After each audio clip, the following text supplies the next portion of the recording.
அன்பார்ந்த தமிழ் தொப்புள் கொடி உறவுகளுக்கு இனிமையான தீபாவளி நல்வாழ்த்துக்களை தெரிவித்துக் கொண்டு இந்த பதிவினை வெளியிடுகிறேன்.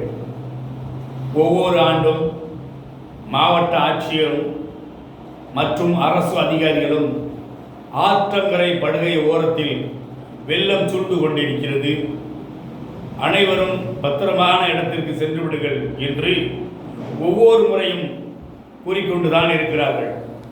ஆனால் இத்தனை ஆண்டுகளாக ஆட்சி அமைத்துக் கொண்டிருக்கக்கூடிய திராவிட கட்சிகள் இதற்கு ஒரு முடிவே கட்டுவதற்கான வழிவகுப்பு செய்வதில்லை. ஆக்கிரமிப்புகளை அகற்ற வேண்டும், குளங்கள் தூர்வாரப்பட வேண்டும், ஆறுகள் அகலப்படுத்த வேண்டும், ஆற்றுப்படுகைகள் அதிகமாக விஸ்வாரங்கள் செய்து தண்ணீர் வெளியே வராத அளவிற்கு கடலுக்கு செல்லக்கூடிய சூழ்நிலை உருவாக்கப்பட வேண்டும். இது செய்வதை தவற விட்டுவிட்டு ஆற்றுப்படுகையின் ஓரத்தில் இருக்கிற மக்கள் எல்லாம் கரையேறுங்கள் என்று ஒவ்வொரு ஆண்டும் இது போன்ற செயல்களை சொல்லிக்கொண்டே இருக்கிறார்கள். அப்படி என்றால் இதற்கு முடிவுதான் என்ன? அனைத்து மக்களிடத்தில் பண்ணக்கூடிய வரி வசூல், வாகனத்தில் இருந்து வரக்கூடிய வசூல், சுங்கச்சாவடியில் இருந்து வரக்கூடிய வசூல், டாஸ்மார்க்கில் இருந்து வரக்கூடிய வசூல், அத்தனை பணங்களும் எங்கே செல்கிறது? ஆட்சியாளர்களின் குடும்பத்திற்கு மட்டும்தானா? பொதுமக்களுக்கு இல்லையா? பொது சேவைகளுக்கு இல்லையா? தார் சாலைகள் போடுகிறேன் என்று சொல்கிறீர்கள். தார் சாலைகள் கல் வைத்து ஜல்லிகள், பருமனான ஜல்லிகள் வைத்து போடுவதில்லை.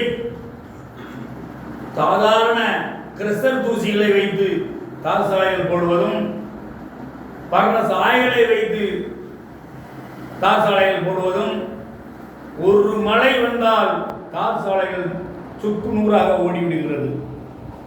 இது போன்ற நிலைதான் உருவாகி கொண்டிருக்கிறது.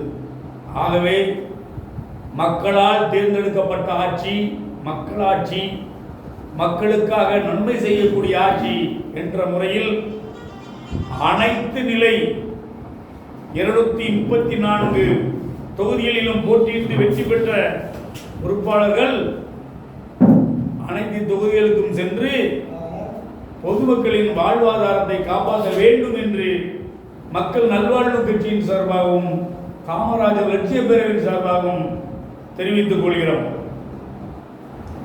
ஒவ்வொரு முறையும் ஒவ்வொரு ஆண்டும் இது தொடர்ந்து நடந்து கொண்டே இருக்கிறது. இதற்கு முடிவுதான் என்ன? ஆட்சி பீடத்தில் அமர்ந்திருக்கக்கூடியவர்கள் செய்வார்களா, செய்ய மாட்டார்களா?